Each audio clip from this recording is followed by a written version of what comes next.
Namo Buddhaya. A king wanted to write down a quote on his sword to not to be too much happy when he wins and to not to be too much sad when he loses. Now this king found out that his mind gets too much obsessed when he wins and his mind gets too much obsessed when he defeats. So he gave this job to write down a quote on his sword to his mentor. So the mentor thought for a while and he simply wrote down these amazing 4 words on his sword. It said, "This too shall pass." I'll repeat it again. This too shall pass. See, when we live in this world, there are worldly conditions that we have to experience in this world. The Buddha named these worldly conditions as 8 worldly conditions, Attha Loka Dhamma. In Attha Loka Dhamma Sutta, the Buddha explains this, that because the whole world revolves around 8 worldly conditions. And the 8 worldly conditions revolves around this world. What are these 8 worldly conditions? The Buddha explains that gain and loss is a worldly condition, and praise and blame is a worldly condition, and fame and disgrace is a worldly condition, and pleasure and pain is a worldly condition. So these are the worldly conditions that we go through and we experience in all of our lives. Now the problem is not having to go through these all worldly conditions. The problem behind this is our minds get too much obsessed with these worldly conditions. When we win, our minds get too much attached to it, and we forget that this victory won't last forever. And when we lose and when we defeat, when we fall down, our minds get too much obsessed with that defeat, and we think that this defeat, this sadness, this suffering will last forever. But in reality, all good things come to an end, and as well as all bad things come to an end. Nothing lasts forever. So how can we live by not being attached to this winning and losing, and not being attached to any kind of these worldly conditions? Now Buddha shows us the way to not to be attached to any kind of these things. The way to do that is to simply understand the nature of all these conditions. What is the nature? The nature of all the worldly conditions is they are subjected to change. Right? When you win, it is subjected to change. When you lose, it is subjected to change. And it is impermanent. Simply, you can remind it to yourself that this too shall pass. Okay? When you hit the rock bottom, when you go through problems, when you go through difficulties in your life, just remember to yourself that this too shall pass. This pain, this suffering too shall pass. And when you win and when you're happy and when everyone cheers for you around you, always remember to yourself that this is not going to last forever. This too shall pass. That is one of my favorite quotes that I read recently. It says, "When you win, you are not good as you think you are. And when you lose, you are not bad as you think you are." So when you win, everyone will cheer to you, everyone will congratulate you, everyone will say good things about you, but always remember, you are a man. You are a human. You are imperfect. And everything is subjected to change. Now, this does not say that you should not enjoy winning. You should not enjoy victory. You can enjoy victory. You can be happy about it. But simply understand this winning, this victory won't last forever. And when you lose, you have to remember to yourself that you are not bad as you think you are. You can learn from your mistakes, you can learn from your fails, and you can always improve yourself and always think that this is not going to last forever. This pain is not going to last forever. By simply understanding that everything is subjected to change, nothing is permanent in life, will help you to achieve a happier and more fulfilling life by not being attached to any kind of these extremes. When you win, do not be too much attached to it. And when you lose, do not be too much attached to it. Then you will be happy. Imagine you're having a rough day and you're scrolling through social media. And you see these nice pictures, people are celebrating their life, having the best days in their life, celebrating and becoming happy. When you see these pictures, what do you feel inside? Sometimes we feel even more stressed and we feel like there's no value in our life. One of the biggest enemies of our happiness is comparing our life with others' lives. There is some sort of jealousy and envy that builds up in our life, in our mind. That is why becoming envious and jealousy and comparing our lives to others is one of the biggest enemies of our happiness. To overcome this, the Buddha introduced a special practice, and that is called Mudita. Mudita means appreciative joyfulness. Always remember, when we compare our lives to others, and when you build up that jealousy and envy within yourself, it is not going to help in your success, in your life, right? Sometimes, like we stop in a certain place, okay? We hold on to one emotion and we stay in that envy and jealousy and thinking about other people's lives without making our life successful, without focusing on our life. So the Buddha said, when you see these successful people in the society, when people around you living the best days in their life and your life is not having such experience, always look up to them and think and wish the happiness of them. Okay? That is called appreciative joyfulness. Wish the happiness of beings around you, even though you are going through a tough time. When we see successful people, we should not be jealous at them. It is not going to help us. What we have to do, we have to wish the success on them. When you see someone is having the best days in their life, think of him and say, oh, may he be happy even more. May he have a prosperous and a happy life forever. If you do that, you're not going to give the space for that envy and unhappiness and that negativity in your mind. The more you practice this positive mindset, the more you practice this appreciative joyfulness, you can be happy about yourself. Even on the hard days, even though your life is in a tough place.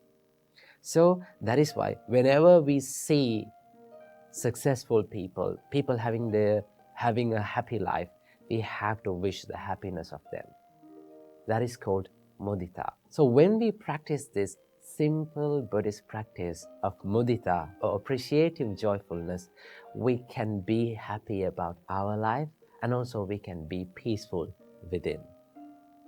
If there is one thing in common in this world that all living beings search for, that is the happiness.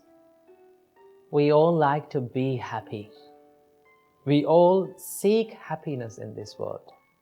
If I ask from you, would you like to be happy in your life? What will be your answer?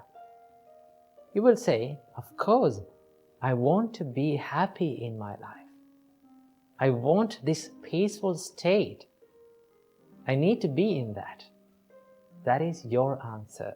That is the answer of all living beings. Buddha says that all living beings likes to be happy and they seek the happiness. If you really think about our life, we are in a never-ending journey of pursuing happiness. Let me tell that again. We are in a never-ending journey of pursuing happiness. That means we are pursuing happiness, we are chasing and we are seeking for happiness, but yet we have not found it. So, what is the reason for this not finding happiness. Why we don't find happiness in our life? We are seeking it, we are finding for it, but we don't find it. What is the reason? Well, the Buddha teaches us that we are finding or we are seeking this happiness from a source that the happiness does not exist. Because we are seeking happiness from external world. We are seeking happiness from these materialistic things. Well, when you seek happiness from materialistic things or external world, you get pleasure, but that is not happiness. Pleasure is something temporary and it gives you this instant gratification. But in happiness, the happiness is long-lasting and it gives you this happiness or the contentment about yourself. So that is why Buddha teaches us that you're finding the happiness from a source where the happiness does not exist. So the more you find it, the more you become frustrated. So, will we ever be able to find happiness in our life? The Buddha answers this question. He says, yes, you can find happiness in your life. How to do that? If you look closely to the first and the second verses of Dhammapada, Buddha says, if one with an impure mind speaks or acts, the suffering will follow him like a cartwheel following the ox. If with an impure mind one speaks or acts, the suffering will follow him. And in the next verse, Buddha says, if with a pure mind one speaks or acts, the happiness will follow him like a shadow following a man. So that means the happiness and the sadness entirely depends on the purity and the impurity of our mind. When our mind is pure, we can find the happiness. So, how can we find or how can we gain this purity in our mind in order to find the happiness? Well, Buddha teaches us there are a lot of things that you can do to make your mind pure. So today, I'm going to share with you a few things that can give you the happiness in your life, that you can find the happiness in your life. First thing, accepting the reality of life will give you the happiness. You know, life is full of ups and downs. Sometimes you have good days, sometimes we have bad days, sometimes we have beautiful memories, sometimes we also have miserable memories. So life is not something that is going equally every day. Sometimes good, sometimes bad. When you realize this reality, you can face these situations successfully, right? It is not always this bad experience makes us frustrated. It is our reaction towards this bad experience makes us frustrated. Whenever you get a bad experience or a bad day or a bad situation, tough situation, difficult situation, you have two choices. Either you can focus on the pain and feel miserable about that situation, or you can focus on the lesson that bad situation teaches us and learn from it and start growing your life. So, if you accept the reality of life, it is not temporary. Sometimes the people around us are not in our control. We cannot control their reactions. We cannot control their opinions. So when you realize these situations, you can face those situations successfully. That is one thing, accepting reality of the life. Number two, Buddha said, be generous. Practicing generosity is a major practice in Buddhism. Well, in Buddhism, the generosity is known as dana. In dana, Buddha says that you have to give without any expectations. We have to give and we have to dedicate towards others without expecting anything in return. That is one thing that we have to practice. Most of the time, we like to hold on to things or gather the things towards us. That is what people think. When you gather more, when you collect more things, you will get rich and you will gain happiness. But that does not give you the happiness. It will give you the pleasure, but it is temporary.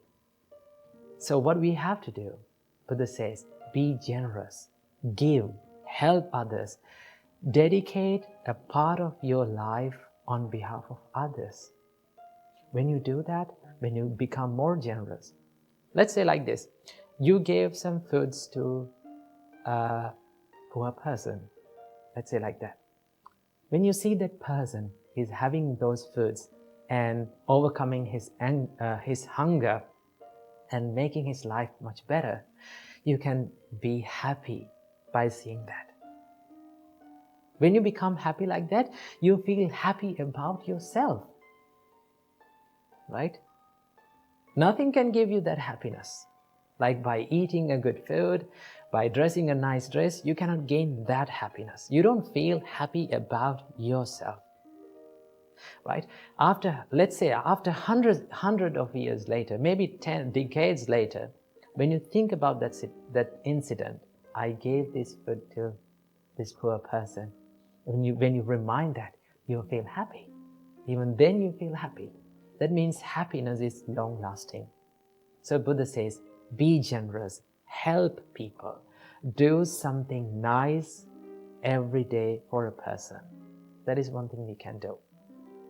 And number 3, forgiving. Forgiving is one of the most important things that we can do to create happiness in our life. We have to forgive ourselves. Also, we have to forgive others too. Because forgiving, when you forgive, it doesn't mean that you are saying okay to others' mistakes. It's okay. No, you're not saying like that. When you forgive, you make your heart free. So when you forgive, it's not for that person, it is for you. And also we have to forgive for ourselves. There are so many mistakes that we all have done in the past. If you hold on to past, and if you make this present moment miserable, that will not give you the happiness. So what do we have to do? Whatever the bad thing that we have done in the past, we have to have this ability to forgive ourselves and start all over again.